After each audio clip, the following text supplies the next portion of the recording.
Welcome back to Simply Satisfied. I am your host, Greg, and today I'm joined by a very great guest. Her name is Susan Snow. She's an author, she's a speaker, she's a coach, and she currently works as a realtor. But all that aside, she's got a really interesting, really great story to tell us today. Everyone get ready because she warned me. I mean, it's got to be great. And we're going to dive into it. Susan, welcome to the show. Thank you for having me. Of course, of course. So, what is your story? My story. Well, um, my father was a Los Angeles police detective. He was a robbery homicide detective in 1985 in Southern California. And I had a normal teenage life back then when I was 17. I had a 6-year-old brother that lived with me and my parents. And um, I went out with friends. I wanted to go to a Halloween party on Halloween of 1985. I had asked my dad and he said, nope, it was a school night and he was strict, dad. But I was bound and determined I was going to go to that party. The plan that day was he was going to go and testify in a court case that he was a lead detective on. And after he left court, he was going to go to my brother's school and pick him up and then come home from there. And by then I was like concocting this story of wanting to go to this party. So getting ready for the party, my mom came home from work and the phone rang. I answered the phone thinking it was for me, and it was a lady from my brother's school. And all she said was that there was a drive-by shooting and my dad was involved. I saw my mom come into the room. I handed her the phone. I tried to listen in and couldn't hear anything, but I watched her body language and I knew it was bad. She got off the phone, looked at me and said, "We're going to the school." So we went to the school and it was nighttime. This was after 5 o'clock. So all the kids got out of school on the back side of the school. So that's where we headed. And when we were walking towards the back of the school, even though it was nighttime, it looked like daytime because there were so many police cars, lights lighting up the sky, and there was an ambulance also. And we got closer to the street, we saw my dad's truck, so we started to run towards the truck. The closer we got to the truck, we saw glass on the ground. And as we rounded the corner of the truck, there he was, partially covered up. At that point, my mom dropped and started screaming, and I froze.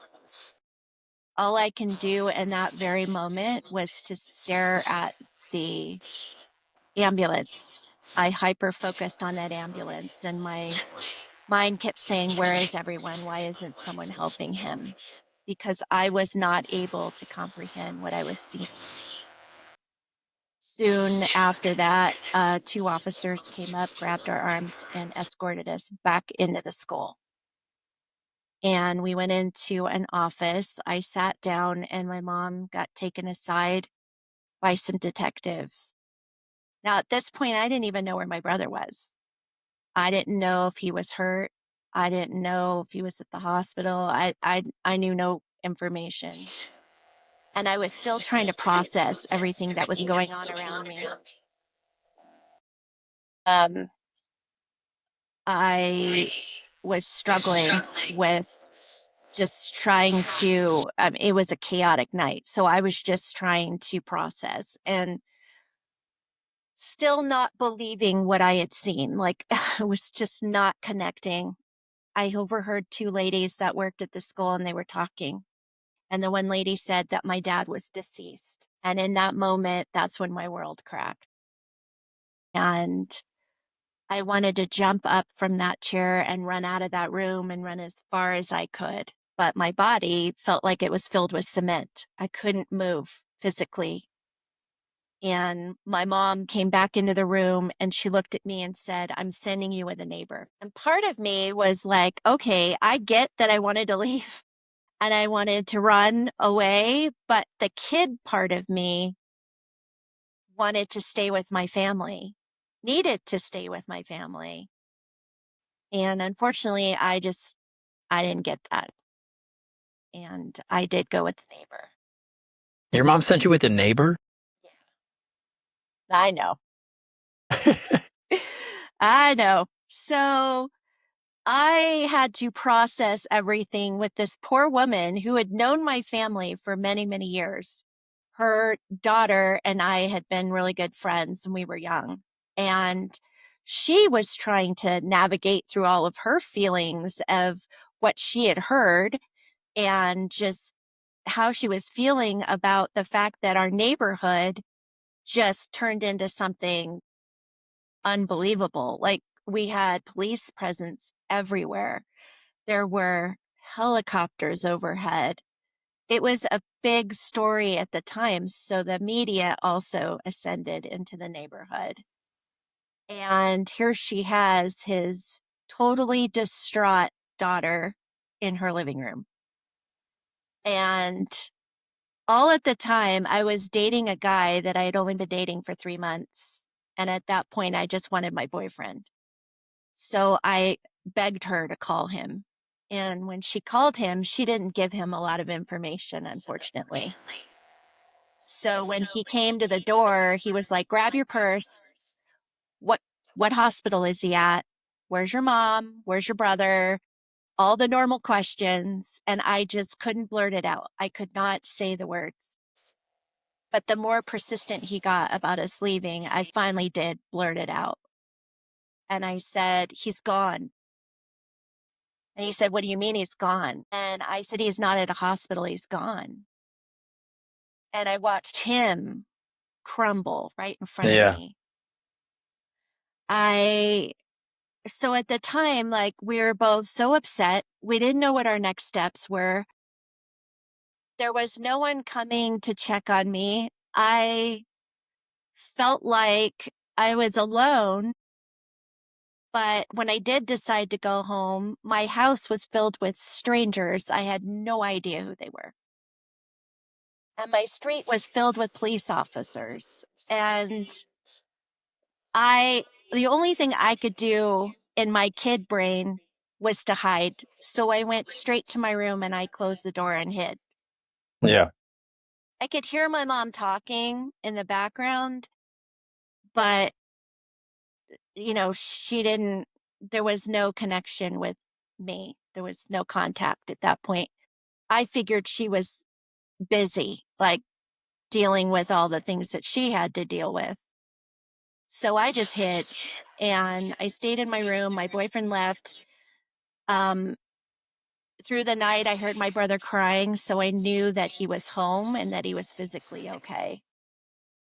I didn't sleep that night. So I just peeked out the window in the morning and saw that it was daylight and there were still police officers in my front yard and my backyard. Unbeknownst to me at the time, it didn't come out until the trial later, but we too were a target. So that entire week Really? yeah, we had this police presence the entire 6 days before they finally caught them. This Wow. was this was a planned out assassination of my father. Wow. And there were many men involved. So um I had bodyguards that week that went with me wherever I needed to go. So I went from having this like normal teenage life to this. And it was rough because my dad and I were very close. He was my security. I felt safe with him. He was a very present father, and he always made me feel like I was the most important person in the room when he was around me. And he was like that with everyone. But, you know, um, obviously, I did not have a really healthy relationship with my mother. So he was also our go between. Um, and now he's gone. Yeah. And I'm trying to process that. I can't grieve in private because there's always people around us, cameras in our face, whatever. And, back then in the mid 80s, there was no talk of mental health. There were no resources for kids. And there was very little known about PTSD. In fact, back then it was called shell shock, and it was only attributed to people coming back from wars. Huh. All the things I started to have was PTSD things. Yeah. I had panic attacks from my anxiety, um, deep depression. Unbeknownst to me, I had suicidal ideation. I just wanted to be with my dad. I didn't want to feel the way I did. It was horrible feeling. Not just the loss, but just these strangers that ascended onto our property and not knowing why at the time, not having a clue as to why. I don't even know to this day if my mom knew, and she just didn't tell me. Um, but that alone was a trauma on top of trauma. On top of that, it took the media 2 days to figure out he had a teenage daughter, because the last thing my dad did on this earth was save my brother's life. So obviously the focus would be on my brother, who was Yeah. 6, and my mom. And of course it would be, right? But it kind of wrapped this idea around me that I was not important in the scenario. Yeah. And that, is kind of alone on this island. Um After the funeral, well, actually the day of the funeral is when they caught the men that were involved. So after the funeral, all of the police officers left.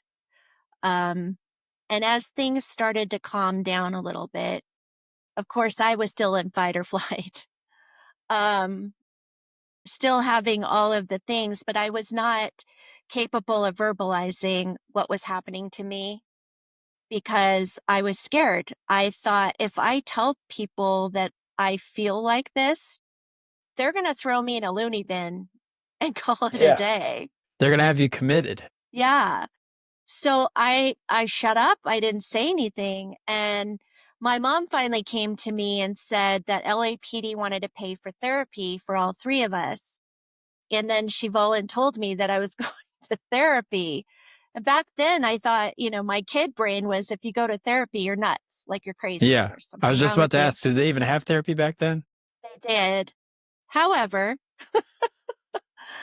my first therapist that I saw was not, in hindsight, now that I know this, he was not trauma informed, nor was he trauma competent. I think he was afraid. He was afraid to dip his toes in the weeds with me. Mm. He never asked me any questions that would allow me to open up and be vulnerable with him and tell him what was going on. So he kept and I tell therapy people, I tell therapists that, and they're like, what? But, it's, there was a lot going on, it might've been a little CYA for LAPD, um, like a check, like, ooh, we got them therapy check Yeah. kind of thing. But he just wasn't, I just don't know if he was just not confident enough or he was just afraid to go down that road with me. I don't know. But he just kept our therapy very generalized. Like, it was just it was talk therapy. It was just talking about my relationship with my mom, my brother, my boyfriend, and school. And that's it. And every week I saw this man, I kept thinking, oh, today's the day he's going to help me. Today's the day I'm going to feel better. And I'd walk out of there feeling the exact same way for an entire year. I saw him Hmm. for a year. And at the end of the year, he looked at me and he said, Susan, you're a well rounded young lady. You're going to be fine for the rest of your life. And I don't need to see you anymore. What? And I walked out of his office thinking, okay, I've snapped. I'm crazy. There's something wrong with me. And I'm going to have to figure this out on my own because not even a professional can help. Yeah. And I just decided in that moment that I was going to have to hide what was going on inside of me. So the best way to do that is I created an emotional mask. And what I did is I created that mask around what people told me I was. So when people said, "Oh, Susan, you're so strong. Susan, you're so brave." I thought, okay, that's what I'm Yeah. going to hide behind. Mm-hmm. That's where I'm going to live. No one's going to see the chaos. No one's going to see the stuff that's behind me, inside of me, and what I'm dealing with on the daily. Um, and I left it at that. And when I was writing my book, I was really diving into that and thinking, oh my gosh, at the time, because I was unhealed, I was not able to recognize like relationships that were not healthy around me, or people that were not healthy, that were toxic. And I became a people pleaser. I started molding myself into the person that those people needed me to be. Yep. And because I was strong and I was brave. I can relate to that. And so many people that have gone through trauma do that. I think all of us mask at some point in our lives, right? Um, there were people that tried to come and support me, but my mindset was this was my burden, not yours. I'm not lumping this on you. And so, I mean, even for my boyfriend, there were times where he tried to be there for me and I just pushed him away because I thought he's been there enough for me and I don't want to lump this on him more. Right. Or he's going to leave me and I can't afford that right now because I need a friend. Like I need this support. He's my support system right now. And so I was terrified. I did what I needed to do to survive. I ended up marrying that man There you go. and we had 2 kids.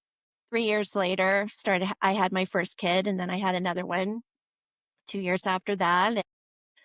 I got to the point where living in Southern California was really heavy. Mm-hmm. People knew who I was, they knew the story. I always looked behind me all the time because even though the men were incarcerated, I still felt like, could there be retaliation? You know, um, and it just caused me to have anxiety all the time, just thinking about, the what ifs. Yeah. I lived in what if land. And we finally got to the point where we were like, okay, we're ready to leave Southern California. We're going to leave. And we took the kids and we moved to Colorado.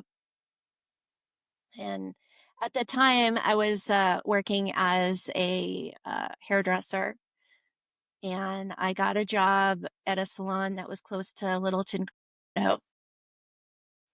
We moved here in 97. I was working April 20th of 1999 and was doing a client. I took a break, went into the back room, turned on the TV, and up popped the live coverage of the Columbine shootings. Yeah. And I had flashbacks. I had a visceral reaction to what I was watching. Yeah. I saw the ambulance, I saw the police officers, I saw the school, I saw kids my own age, and it all came flooding back. And I had not told any of my colleagues my story, so nobody knew what was going on with me. And remember, I was told I was going to be fine for the rest of my life. So I had no idea what was happening with me. No idea. And as I was able to kind of calm down a little bit, I did what I always did, and I put that mask back on. Yeah. And I went out, I finished my day with my clients, and everybody around me was full of emotion, crying, angry, I mean, you name it. And I was stoic. I kept telling myself, I'm not connected to this.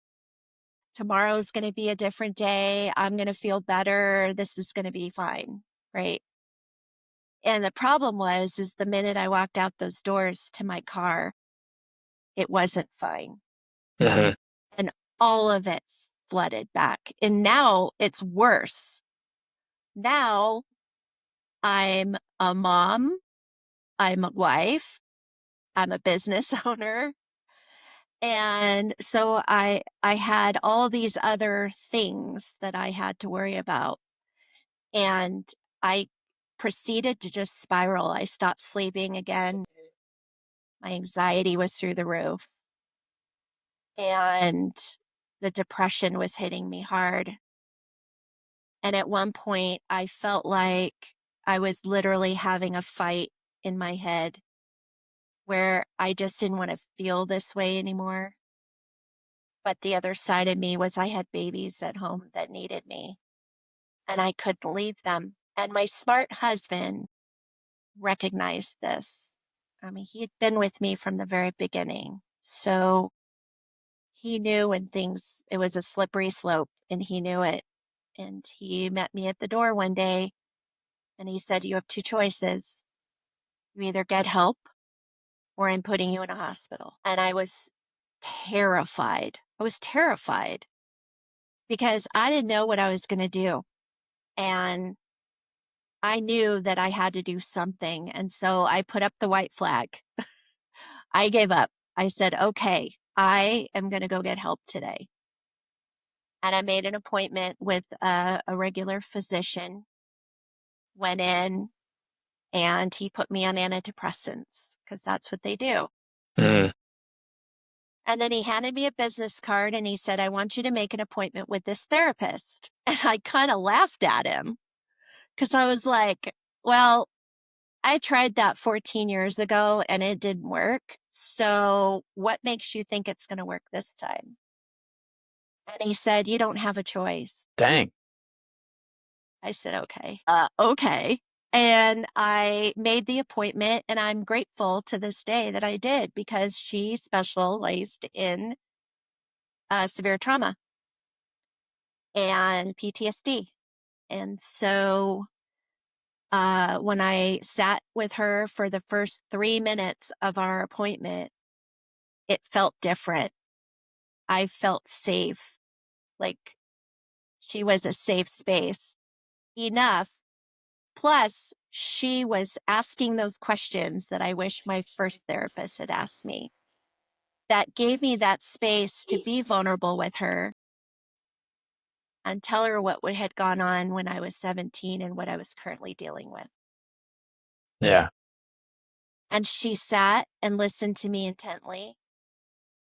And she said, "Susan, everything that you have gone through since you were 17 is normal because you have PTSD." And I kind of sat back in my chair and I was confused because I thought, wait a minute, I wasn't in the military and I didn't go to war. So what do you mean? And she said, "Well, anyone who goes through any type of trauma can experience PTSD. But what you need to know is PTSD isn't something that just goes away. It's something you learn to manage." And in that moment, finally, I had hope. I was like, oh my gosh, you mean I can heal from this? I'm not nuts. I'm not crazy. I can learn to manage this stuff. And I felt so much hope and so much gratitude because I finally had my person that was going to be able to help me and guide me in my healing and that I could heal from this. So that was huge for me. Yeah. Wow. That started my journey of healing right then and there. Yeah. And that was how long ago? Oh my, many years ago. That was Are you 99. are you still with that therapist? No, I moved Okay. on to others because she was the initial, and then she sent me to other people with other modalities down the way. Okay.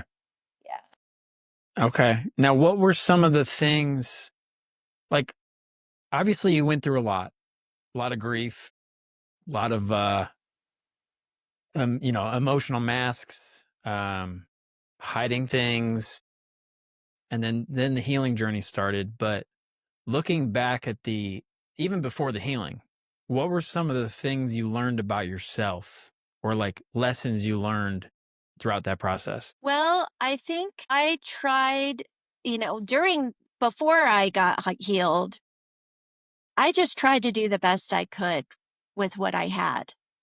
Um, you don't know what you don't know. And so for me, pretending everything was fine and dandy was my coping. I watched my mom use a different coping mechanism, and she was drinking. She started to drink. And my brother as well turned to addiction. And there's no judgment in that. I mean, we all deal with trauma and grief differently. And that is something that people will go to, right? To numb it. I didn't numb it. I just ignored it. um, as I started to heal, I started realizing that um, I was starting to take my power back. I was seeing that it was allowing me to take my power back, because for so many years, this thing that happened to my dad and this loss was dangling over my head 24/7 every day. And it was keeping me from being the person that I really wanted to be and that I dreamt about being, but thought, when I before this happened, with the finding the second therapist, I didn't know that that was possible. So I Yeah. thought I was just going to be stuck in this Yeah. person, forever. And when I finally started to heal and I started to realize, oh my God, I can be a different person. I can let go of this stuff. I can grab my power back from these men that took this amazing person from this world. And and all the pain that was attached to that. I also was able to, down the road, I was able to find forgiveness, not for them, but for myself. And Yeah. in that, I was taking my power back and saying, you no longer have a hold on me. I'm healing from this, and I'm going to have an amazing life. And you no longer have power over me anymore. Yeah. And that was huge. That was huge for me in the healing part as well. Just not feeling powerless, not feeling hopeless is it is an emotion that you feel I can't even describe. But this is what I want for other people. Yeah. This is why I speak. This is why I wrote my book. This is why, because in all of this healing, in writing my book, I found my purpose. And it stemmed from my dad's death, because everything I've gone through, all the experiences I have had, all the healing and the work that I've had to do has made me who I am today. And all the lessons I've gleaned from it is what I teach others, is what I encourage others, and my biggest thing is just because I felt so alone in the beginning, kind of through the years. I don't want other people to feel like they're alone, because they're not. And I want them to feel hope, because there is. And you will have good days and you will have bad days. But those days they're temporary. And, I'm very glad that I didn't end that years ago. And Yeah. that, because I got to watch my kids grow up, and they're young adults now. And, you know, being able to see life and do life. And now I know that my calling, as you would, is to help others. Okay. Awesome. And so at what point of your healing journey did you think, I'm going to write a book? Well, it was more of an age. I turned 50, and there's something about 50 that you really look at your life and go, okay, whatever I need to do, I got to do it. And so I put a line in the Susan, sand are you talking about a midlife crisis? in a healthy way. Okay. I said, that's it. I'm writing the book. And I really, in the very beginning, wanted to write the book because for so many years, people had a perception of who I was in their head. Like they were telling my story in their own head, and a perception of who I was or how I should have handled things or whatever based on if it had happened to them. Right. So I got to the point where I was like, "Oh, mentally, I have the tools now because I knew this book had to be 100% authentic and very vulnerable. And in doing that, I knew I was going to need the tools. Yeah. And the secondary to that was I felt like, well, I wouldn't even say it was secondary. I would say this is the first reason for the telling my story part. Um, there was still so much anger and so much sadness around my dad's death, especially in the law enforcement community, even this many years later. And I thought that if people could see the healing that happened, that I could heal from it, that I could get to the resiliency side of it, um, that they would be able to find some healing themselves. And then above and beyond that, I moved past that and thought, no, there are people out there that have gone through trauma that this message could be good for as well. And that Hmm. I could help those people. And there's people out there that are walking this earth that have had trauma that don't even recognize what happened was trauma. And, maybe in some sort of way I can help them as well start to heal or recognize their trauma or whatever it is. And so I started to write this book, and it took me 4.5 years to write it. Um, in that 4.5 years, there was fear. And a lot of the fear, there was three major components of my fear. One was my relationship with my mom wasn't the healthiest. Mm. And I knew that in telling my truth, I was going to have to tell hers. Yeah. And that would either destroy what we had left or it would open a conversation. And I had to be okay with whatever that outcome was. The second was my husband, because in the 40 years that we've been together, we've gone through a lot, a lot, a lot, a lot. And so I was afraid that this was going to pull up some old wounds for him as well. And the third was my safety, because there were still two men that were incarcerated and at the time. And I thought, when you've already been a target once, there's always that thing in the back of your head, that thing that says, could they retaliate if I go Yeah. back out there again and tell the story and go out, and put myself out there. And on that day, when all of that stuff started to come up, I had to really sit back and think about the true purpose behind this book.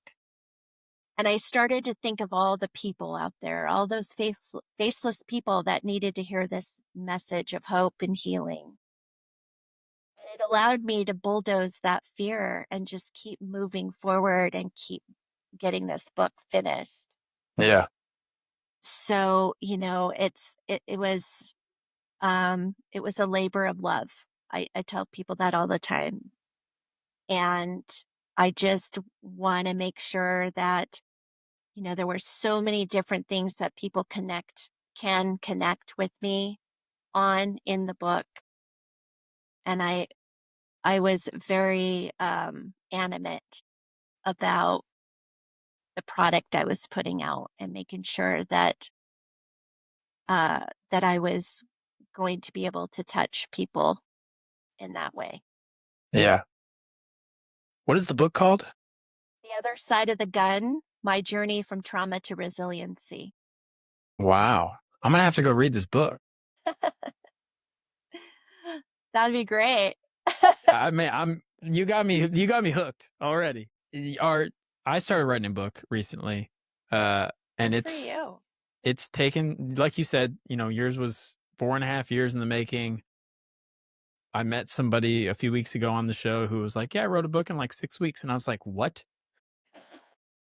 That's just unheard of for me. But a lot of the same fears are coming out for me right now. So I can relate in the fact of, you know, my emotional masks came from what will people think of me.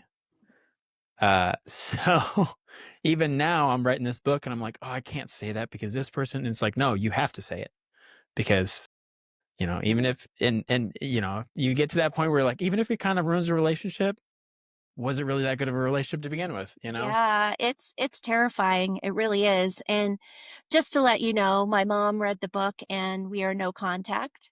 Um, Really? she decided that that was, that was what she wanted, and I was okay with it. I am completely at peace with it. I will tell you the one thing that I had a lot of repressed memories come back. I don't know if you're seeing this, or experiencing it, but I did have some repressed memories come back. And when I really looked at my life from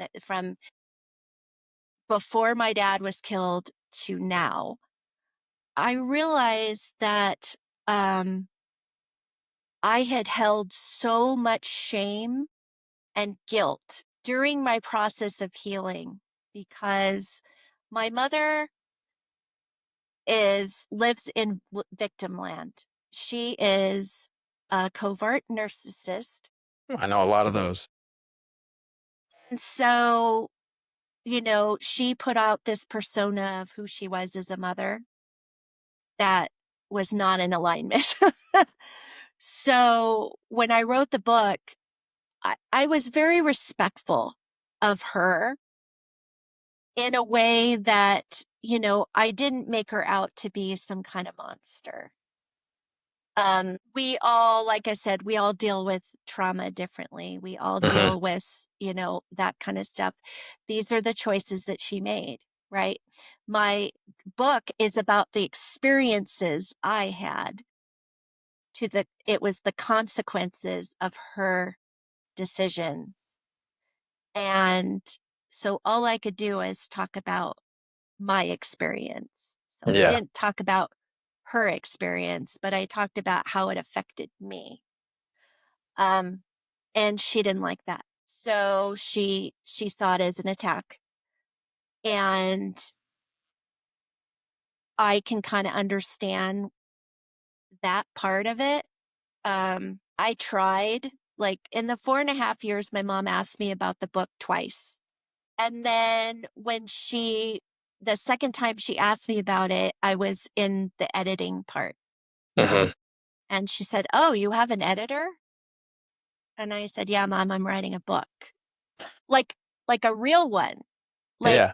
like a real book. And she never asked me what it was about. She never asked me my concept. She never Hmm. asked me anything. And so when the book was about to come out, she started calling everyone she knew to brag that I had written a book. Oh boy. And I was like, uh-oh. So I decided that I needed to have a conversation with her. I meditated on it and I realized that because she's a narcissist, that I needed to protect my peace in this conversation. So my instruction to myself was not to engage in the behavior and to be empathetic. And so I went over there, I sat down with her, I told her everything that was in the book. Everything. Totally honest. I told her I talk about your drinking. I talk about she was an abused kid, right? My grandmother was abused. It was generational abuse on my mom's side. I acknowledged that with her. And she just, took in our conversation. I thought it went well. She tried to argue with me. I redirected. um, and I walked out of there thinking, okay, I I did what I came to do. I told her everything that was in the book, and I started it out with, there are going to be things in this book that are going to be difficult for you to read. Yeah. And I wasn't talking about just her part. She never knew I was suicidal. She never knew that I was going through all this turmoil because she never asked. Mm-hmm. So for her to read that about her child, I thought that would probably be difficult. I know it would be for me if the shoe were on the other foot and I was reading something from my child that I didn't know about, but she didn't take it that way. So after she did read the book, well, she read the first 2 chapters and she called me. She said, "This is written very well. I'm proud of you." And I said, "Thank you." And she goes, "Yeah, but you got it wrong. And that's not the neighbor I sent you to." And I was Oh. like, "What?" Um, I know where I went, just saying. Um, and you had a lot going on, clearly. So, yeah. Um, but yeah, it was just, stuff like that. But when she said, "I'm proud of you," I took it right in that moment. I accepted that. But on the other side of that, I knew that that was just the first 2 chapters and that we would see how she felt after finishing it. Well, I I didn't get to know that. I had a conversation with my brother, who I'm very close with, and I just out of a regular conversation, I said, "Hey, do you know if Mom finished my book?" And he goes, "Oh yeah." And I said, "Uh-oh." Oh, And he said that she called him up and she wanted him to go to the attorney with him because she was taking me out of the will. And I was like, "Alrighty then. wow. So be it." And I did. It's not easy to go no contact with your parent. It just isn't. However, um, when you realize how unhealthy the relationship was and how toxic it was, and that's what my journey of writing and realizing this has been toxic for long, like since probably middle school. Um, that you realize, you've got to hold your peace and, you need to surround yourself with people that you're going to have a healthy relationship with. And so when she made that choice, even though it was not easy, but after I really thought about it, I thought, my God, like I finally have peace in my life for the first time in years where I didn't feel like I was walking on eggshells anymore. And um, my husband, after that had happened, that first Christmas, he was like, well, because he's sweet like that, but he was like, maybe we should try to repair. Maybe I should call her maybe I should reach out. And I looked him in the eyes and I said, do you remember what it was like when she was in my life and you had to come home to me being in a panic attack or crying or whatever? Like, is that what you want to go back to? And he's like, say no more. Well, Yeah. no, I want the healthy wife. Like, I want you to be at peace. I want to be at peace, And I said, great, then we're not fighting this. Yeah. And he said, okay. Wow. So, Susan, tell me, because you're a coach as well, right? And a Yes. speaker. What are some of the things when people come to you and they're going through PTSD or they're going through grief or they're going through trauma or whatever they may be going through? It could be those things or something completely different. Tell me, what are some of your coaching modalities or some of the things you tell people now? Well, I'll tell you what I work on, because here's something you don't get out of therapy a lot, right? Um, Especially if you're doing cognitive therapies and things like that. Yes, I utilize breath work and those Yeah. kind of things. Journaling, gratitude journals, all that Yep. stuff. Yeah. Definitely use that in my coaching. But what I deal with more is more about programming. Also looking at patterns in your life. So, for instance, for me, when I had my coach brought it up to me that my pattern was that anytime in any capacity, whether it was a friend, business, whatever, anytime somebody came to me and tried to help, I wouldn't allow it to happen. And then I took everything on myself. And I felt like I was the only one that could do it.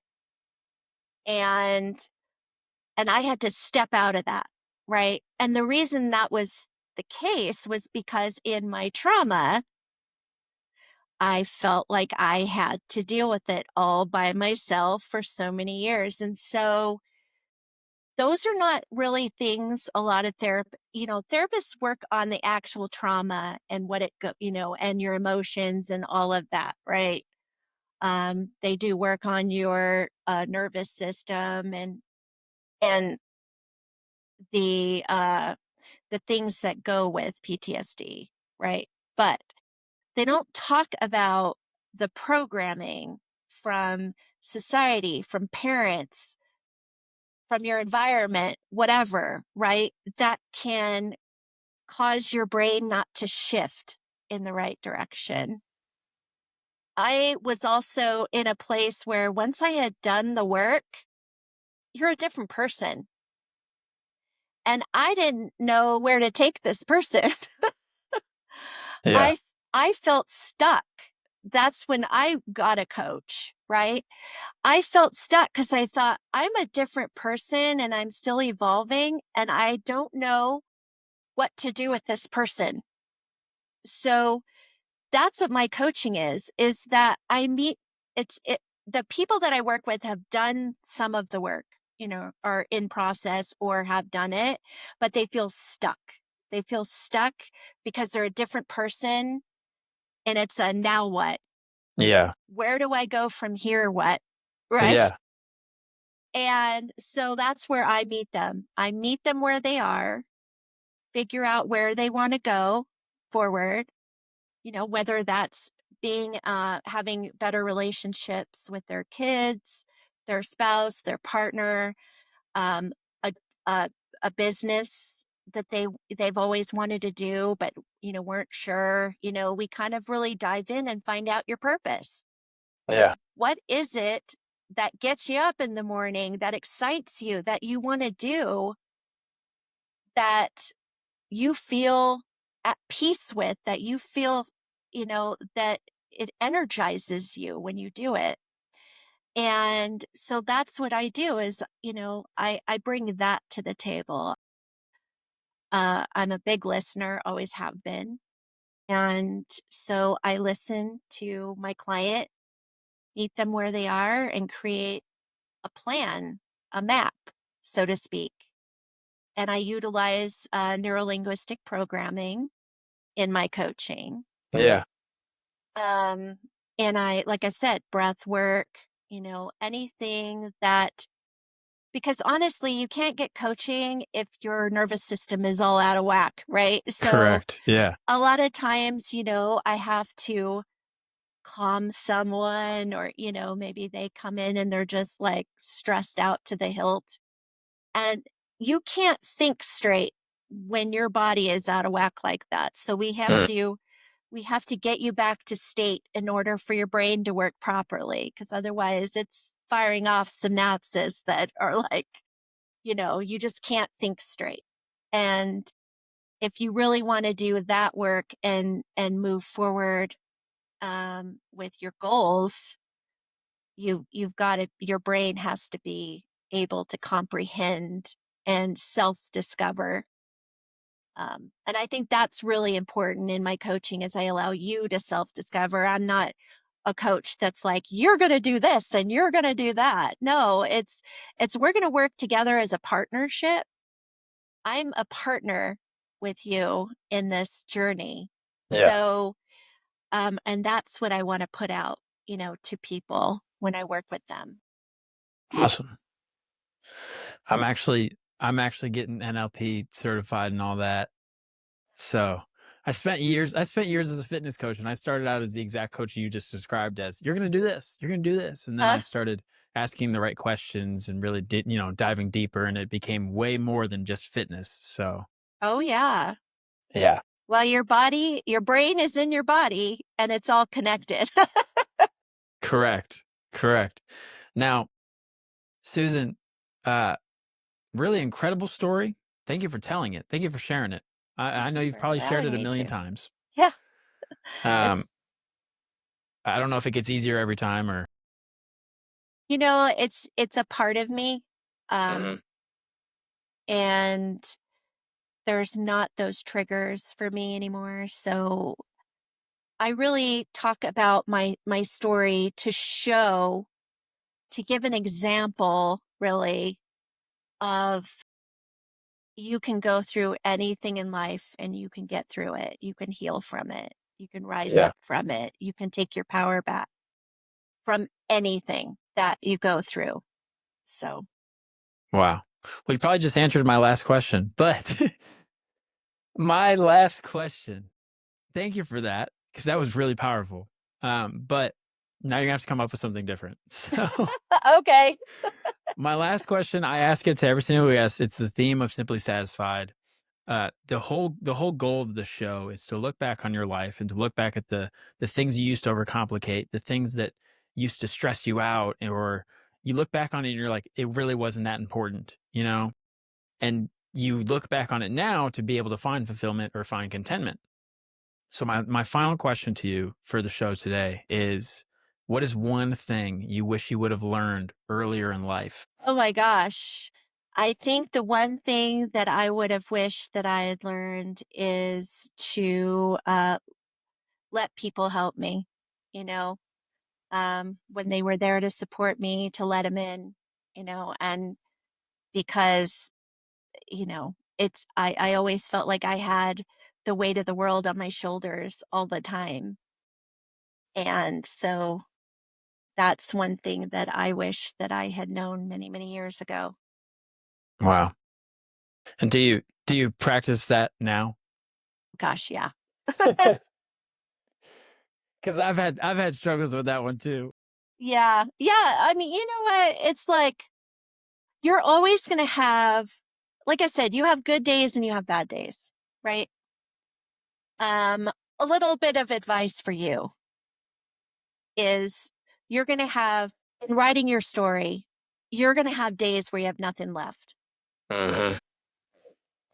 And those days you have to give yourself grace with no guilt, no guilt. You take those days and you recalibrate. You do something that gives yourself joy and get yourself back to state. Because I know for me, when I was diving into all the things I was diving into, I had nothing left and I was emotionally exhausted. And as a realtor, I was like, I can't talk to anyone. I can't show houses. I can't do Yeah. anything right now. Because it's a mindset. It's a mindset to dive in and write. And so I time blocked my time in the mornings and I wrote. And at the end of that 2 hours, 3 hours of writing, if I felt like I was done, I gave myself grace for the rest of the day. I just said, I'm not dealing with anyone. I'm going to go take a walk. I'm going to go sit in the grass. I'm going to go do something to just feel better and get myself back into state. So that's my 2 cents Yeah. for you in writing your book. Be- Okay. because the guilt thing is a hard thing. Yeah. It is. Yeah.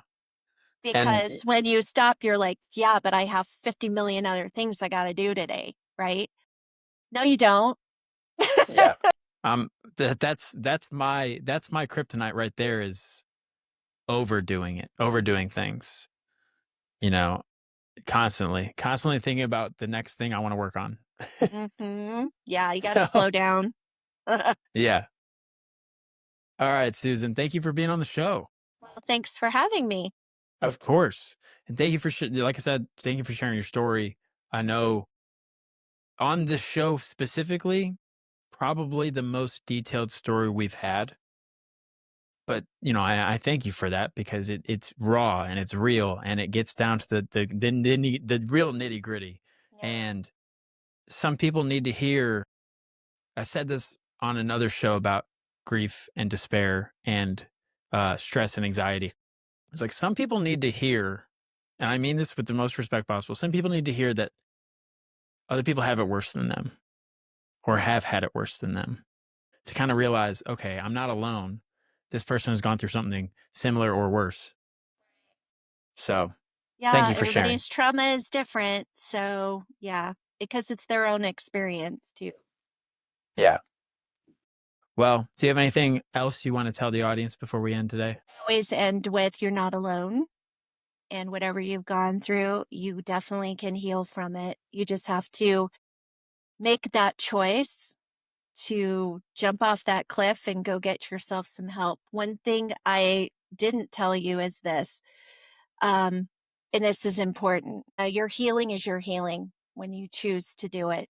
And you have every right to interview your therapist and make sure that that therapist is trauma competent in the type of therapy or the type of trauma that you've gone through.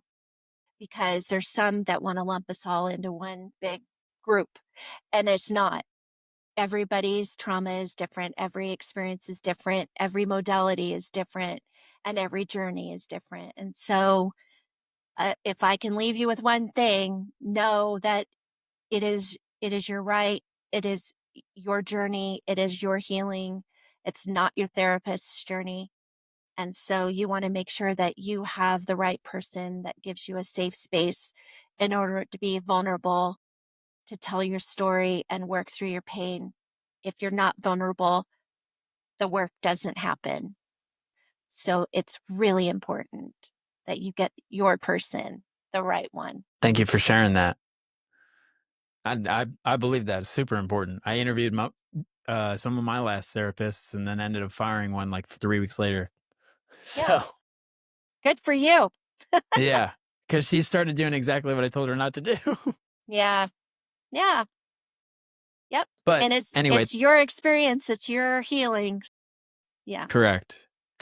Thank you for sharing that, because that's super important. Some people just, like, they go into therapy and like your first therapist, the therapist Mhm. just kind of told you how it was, or how you should feel, and they're just like, oh yeah, this is therapy. Like, this makes total sense. So Yep. Yep. awesome. Well, thank you again, Susan.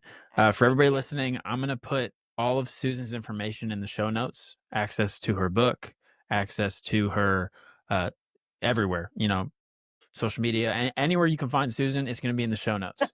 So just so you know, go down there, check her out, check out her book. I know I'm going to go check it out. She's got me hooked already. So, and then when I release mine, I'll send her a copy. So it'll be awesome. But thank you, Susan. And for everybody listening, as always, keep smiling, keep striving, and I'll catch you guys in the next episode.